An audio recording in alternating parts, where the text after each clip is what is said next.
हाम्रो बङ्गाली साथीलाई जन्डिस भएको थियो कि जन्डिस भएको थियो उसले चाहिँ उखुको रस के खाएर बस्थ्यो उसलाई ठिक भएको थिएन कि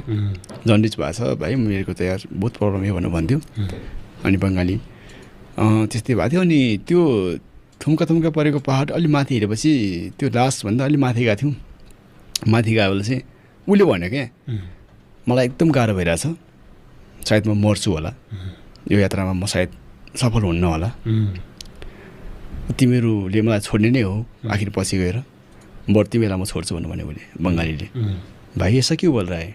चल साथ में भनेको नै भाइ तकलिफ तुमको भी होगा हमको भी होगा मैले जति बिस्तारै हेरेपछि तिमीलाई पनि गाह्रो हुन्छ बरु तिमीहरू अगाडि जाँदै गर